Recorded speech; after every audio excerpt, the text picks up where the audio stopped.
Selamat sore, salam budaya. Assalamualaikum warahmatullahi wabarakatuh. Waalaikumsalam warahmatullahi wabarakatuh. Terima kasih sudah bergabung bersama kami di sini. Izinkan saya untuk memperkenalkan dulu, ada dari sebelah sini ada Mbak Srikanti dari Kudus. Beliau adalah aktivis sastranya Kudus. Mbak Srikanti Kupu Hitam dari Kudus. Mohon maaf, Mbak.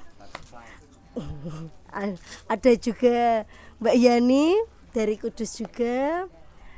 Ada Om Didit, sesepuhnya sastra Jepara ya. Pemudanya, baik, pemudanya sastra Jepara.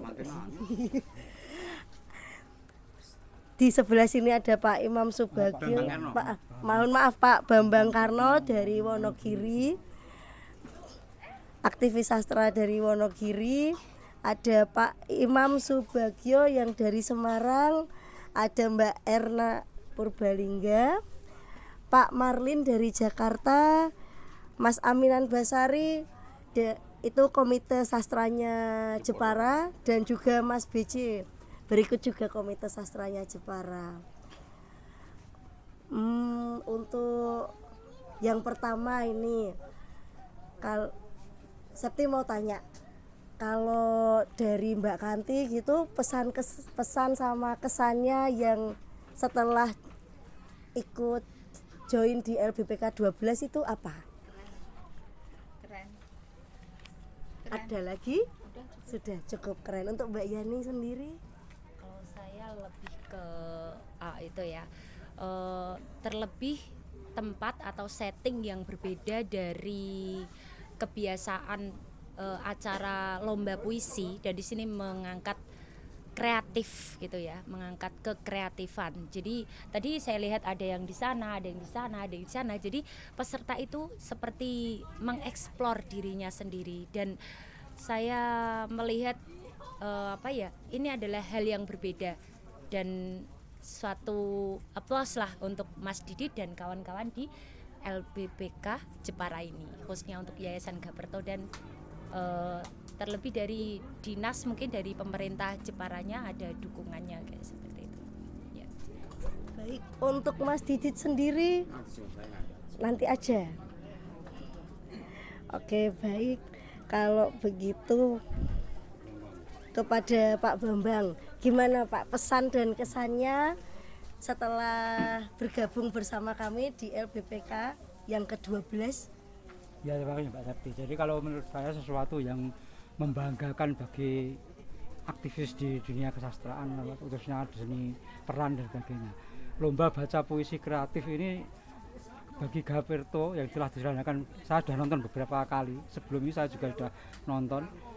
Itu bagi saya suatu inspirasi yang bisa membangkitkan dunia kita tentunya, untuk menarik pada generasi muda atau orang-orang lain pegiat di daerah lain, sehingga dengan kreativitas ini paling tidak bisa mendorong kita untuk lebih kreatif lagi. Walaupun ini sudah kreatif yang kami temukan selama ini, karena biasanya baca puisi hanya lomba baca di suatu gedung atau tempat. Ini suatu kegiatan yang sangat membanggakan bagi saya dan sangat menarik sekali.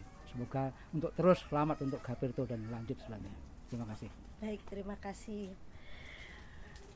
Kepada Pak Imam Subagio, pesan dan kesannya setelah... Saya sangat bangga sekali bisa mengikuti kegiatan ini dari mulai nomor 1 sampai nomor 12. Dan saya selalu datang dari Kota Semarang. Baik, tepuk tangan untuk Pak Imam.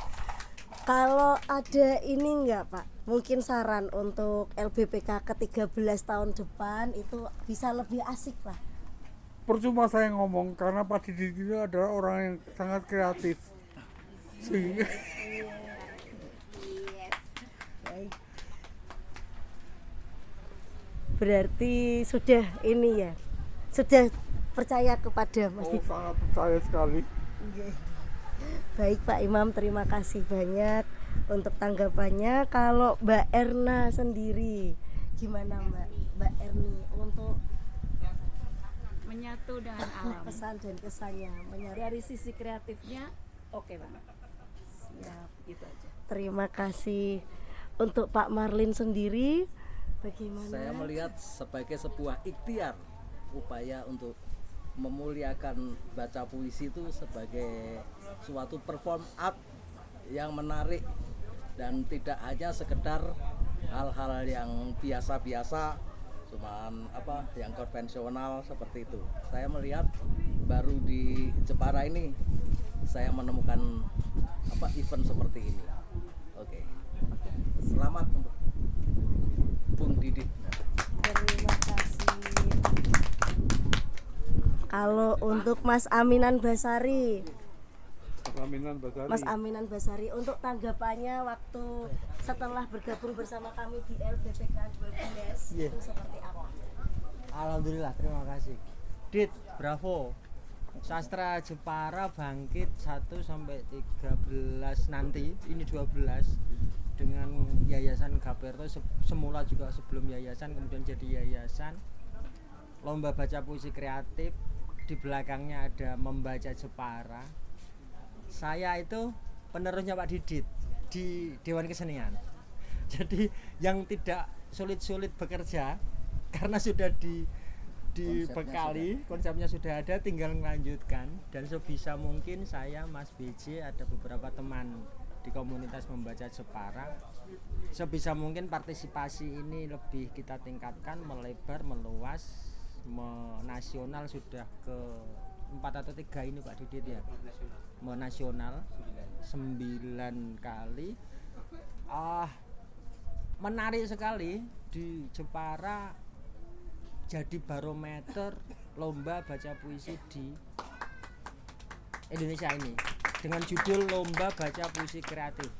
Meski dalam perjalanannya, ini saya sedikit curhat sama Pak Didit, kita juga pernah beradu kepala, bergagasan ketika sometime ada lomba baca puisi kreatif digelar bersamaan di Jakarta oleh teman-teman, boleh saya sebut lah ini, di Sanggar Teater Trotoar itu.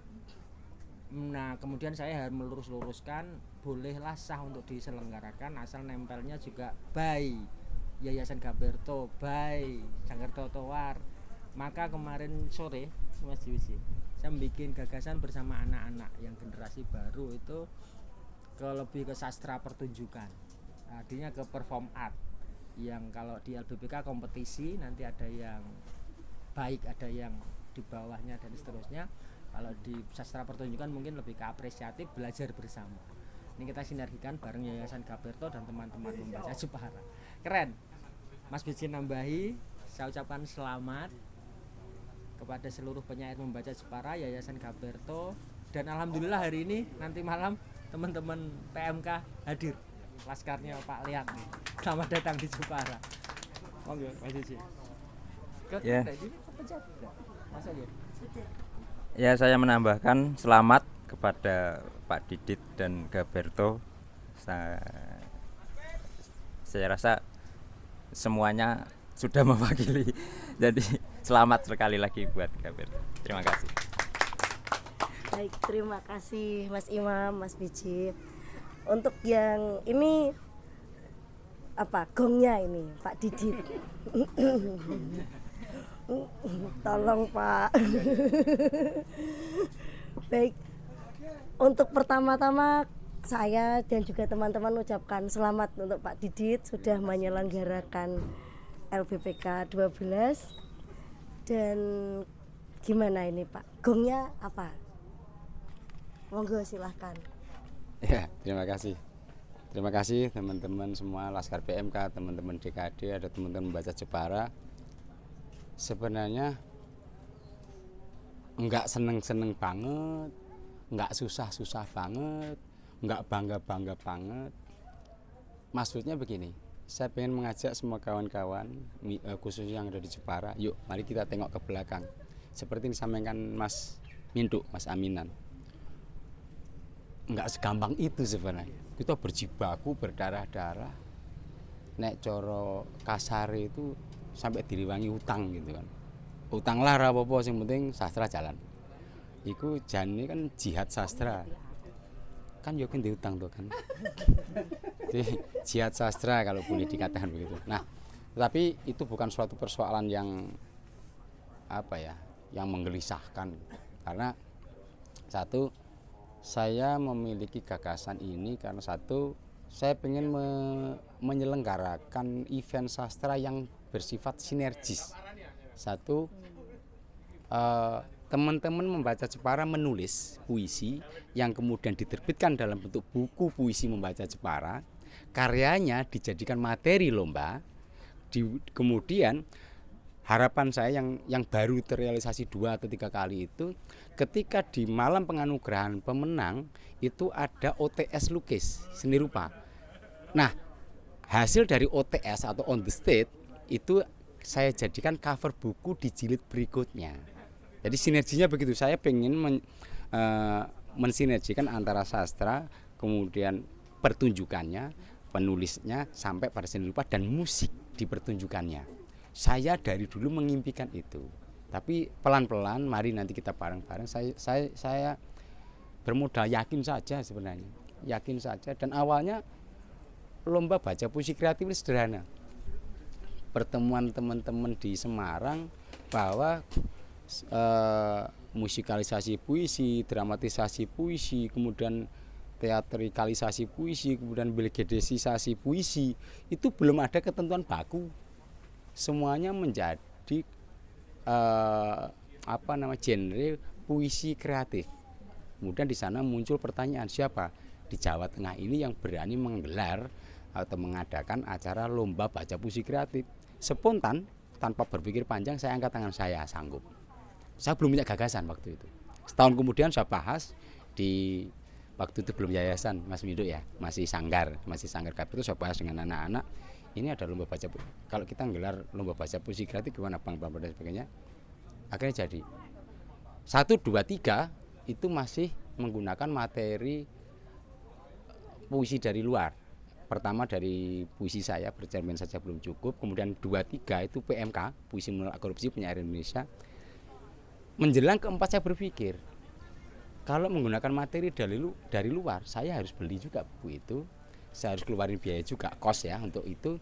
Kenapa sih saya nggak menerbitkan sendiri? Gitu. Akhirnya saya di tahun ketiga saya mengirim surat resmi door to door ke semua yang saya anggap penulis, termasuk Mas Mindo. Itu ada 40. Ya, saya komite sastra waktu itu. Saya masih komite sastra. Kemudian ada 46 surat yang saya masukkan, 19 yang respon. Itu Mas Mindo nggak mau karena ini jujur diakui bahwa saya sendiri ragu, saya kok punya gagasan membaca Jepara, bisa nggak sih terbit. Tapi saya coba 19 yang respon. Akhirnya dari yang luar surat resmi ada 26, sampai sekarang sudah ada 46 sampai 56 penulis yang masuk di membaca Jepara. Itu kira-kira prosesnya seperti itu, dan ini sudah jilid ke-9. Mau tidak mau, diakui atau tidak, bahwa kami Gaperto dan teman-teman membaca Jepara sudah menyuguhkan 1.300 lebih puisi untuk Jepara. Kira-kira itu Mbak Sofi. Kalau begitu saya mau tanya ini Mas. Kalau untuk dari perjalanan LBPK 1 sampai 12 menuju ke 13 itu kan banyak nih gitu. Membaca Jepara juga dari 1 sampai 9 itu kan pasti tidak mudah gitu. Itu pasti butuh konsistensi yang tinggi gitu.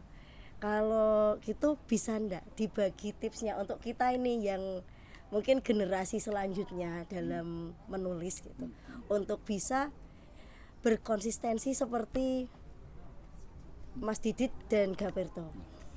Monggo silahkan. 1, kita harus punya stamina yang cukup.